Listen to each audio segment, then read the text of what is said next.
creation myth. When I was a child, I remember being so confused about how we got here. And that's because I was brought up in between two faiths with two very different views on creation.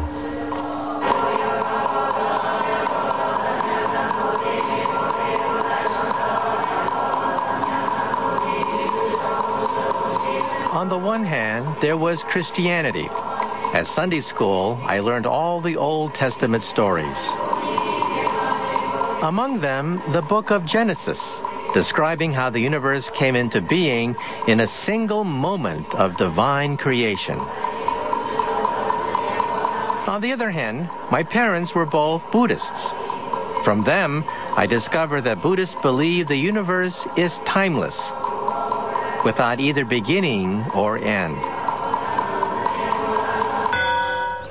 Either the universe had a beginning or it didn't. Either time is eternal or it isn't. It's only in the last 40 years or so that we think we've found the answer. An answer that comes from the furthest reaches of space.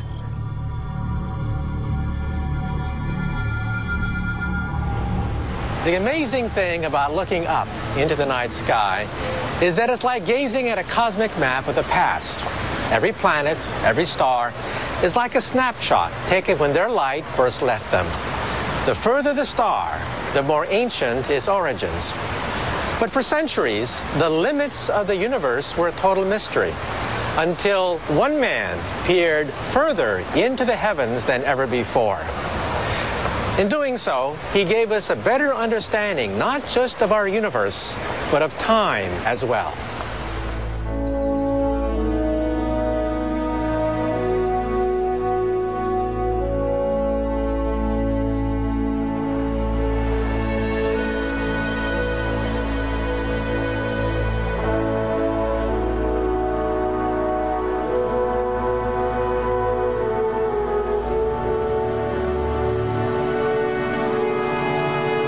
Perched high in the hills above Los Angeles in Southern California is the Mount Wilson Observatory. In 1919, it saw the arrival of an ambitious new astronomer named Edwin Hubble.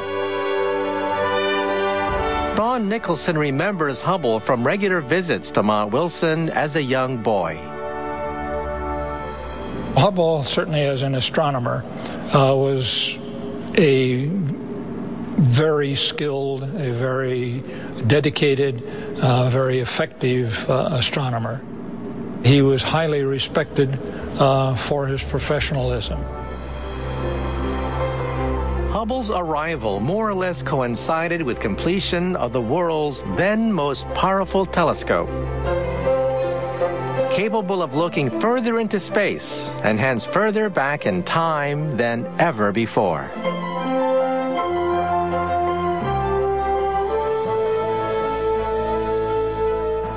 Most astronomers felt that our galaxy was the universe, and for many, that even that the solar system was at the center of that universe. But on the evening of October 4th, 1923, Edwin Hubble noticed a tiny speck deep within the Andromeda Nebula. Before that time, there was no telescope in the world, for example, that could resolve individual stars in these spiral nebula. And so there was belief that they were simply gaseous objects in our own galaxy.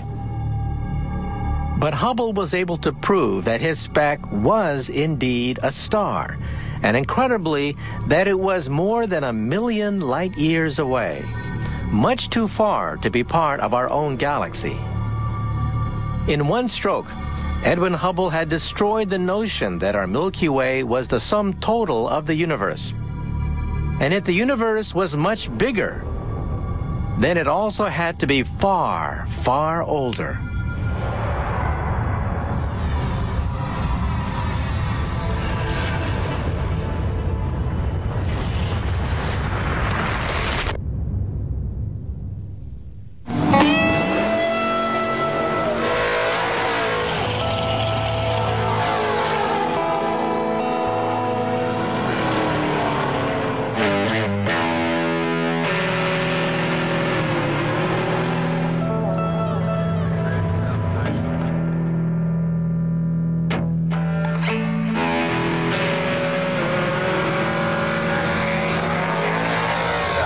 Thursday, a whole bunch of fans congregate at this drag strip to enjoy the sights, the smells, the sounds of these muscle cars.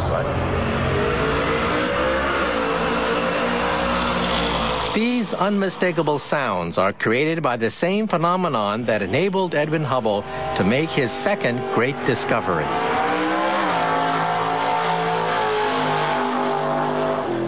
The sound of a car will always depend on the direction it's traveling. A car moving towards me sounds high-pitched. But a car moving away from me sounds lower-pitched. This shift in pitch, known as the Doppler effect, is due to the fact that at the front of a moving car, sound waves are compressed, while at the back, they're stretched out.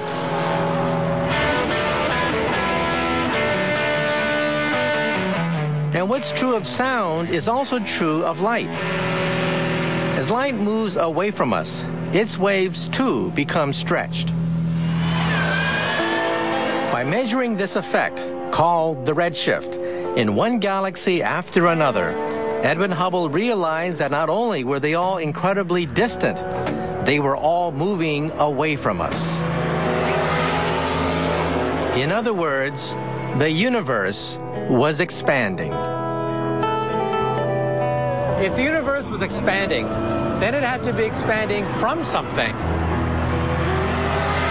From an event whose soundtrack is still with us today.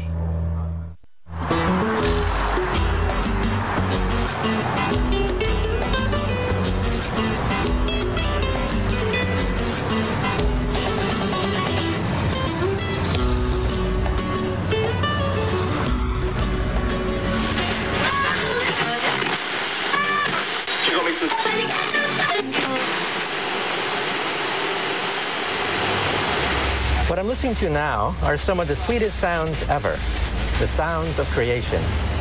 Waves of light from the beginning of time have been stretched so much that we can't really see them anymore. Instead, we can pick some of them up on the radio in the form of static. Although he didn't know it at the time, Hubble's discovery that the universe was expanding led to one of the most important breakthroughs ever made about time, the Big Bang. Once, there was nothing, not even time. But 13.7 billion years ago, it seems that this nothing became everything. When a tiny dot of infinite density spontaneously expanded at a phenomenal rate, giving birth to the universe and everything within it, including time. But if time had a beginning, does that also mean that time will have an end?